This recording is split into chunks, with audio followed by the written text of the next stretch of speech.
భరద్వాజ గారు, ఇప్పుడు ముఖ్యంగా వైఎస్ఆర్సీపీ రాష్ట్ర అధ్యక్షులుగా వైఎస్ భారతి అన్నట్టు కూడా వార్తలు వస్తున్నాయి.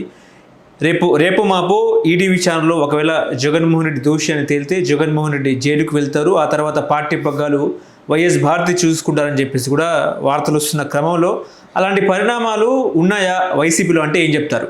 ఇప్పుడు స్పెక్యులేషన్ న్యూస్ అండి ఇవన్నీ కూడా ఊహల మీద ఆధారపడి, ఇప్పుడు ఆవిడ కూడా అరెస్ట్ అయిపోయి ఇద్దరు జైలుకి వెళ్ళిపోతున్నారని వార్తా కథనాలు వచ్చినాయి మొన్న.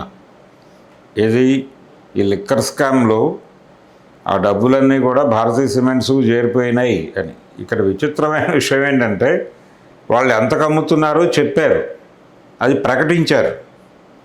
ఊరికనే జరగల, డబ్బులు మాత్రమే తీసుకున్నారు తప్ప వాళ్ళు రేట్లు చెప్పే తీసుకున్నారు కదా, రేట్లు ప్రకటించే తీసుకున్నారు కదా, బోర్డులు రాసి తీసుకున్నారు కదా, ఏ రేటుకి ఏది అమ్మారో జనాల దగ్గర లిస్ట్ ఉంది కదా. కాకపోతే అక్కడ డబ్బులు మాత్రమే తీసుకున్నారు. కొనుగోలు చేసిన దగ్గర జిఎస్టీ కట్టుంటారుగా, వాళ్ళ వీళ్ళ బెవరేజెస్ అయినా ఎవరిపైనా కానీ అక్కడ డబ్బులు పే చేసి ఉంటారు, బిల్లు రైజ్ అయి ఉంటుంది. కాబట్టి దానికి దీనికి ఉన్నటువంటి తేడా ఏమిటి, మధ్యలో డబ్బులు ట్రెజరీకి వెళ్ళాయా లేదా అనేది కూడా మీకు వెరిఫికేషన్లో తేలిపోతుంది.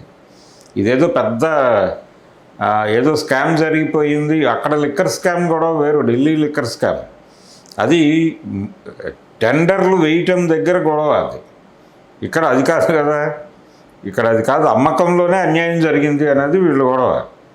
అది ఎస్టాబ్లిష్ చేయాలిగా మీరు ప్రాపర్గా.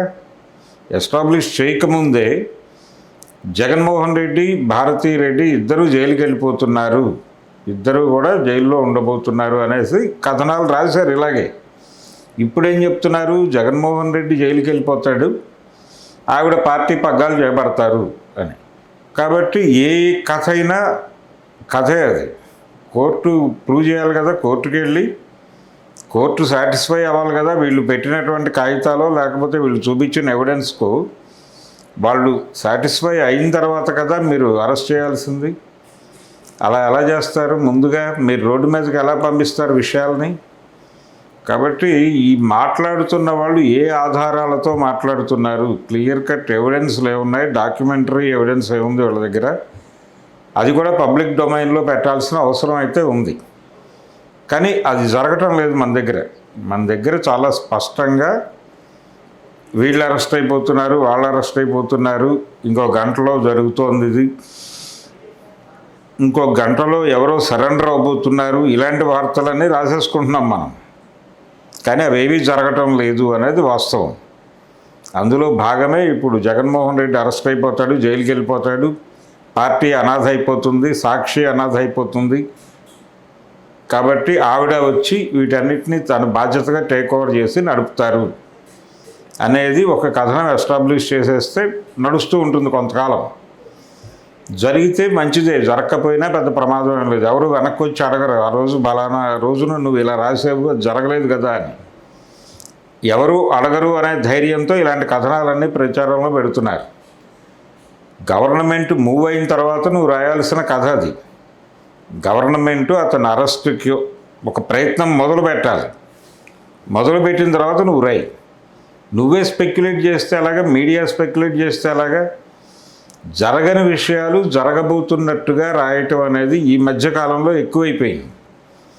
అది జరుగుతుందా లేదా అనేది కనీసంగా అంటే బోడిగుండుకి మోకాలకి ముడిపెట్టి ఒక కథనం రాసేసి వీళ్ళు అరెస్ట్ అయిపోతున్నారు, చాలామంది అరెస్ట్ అయిపోతున్నారని చెప్పారు.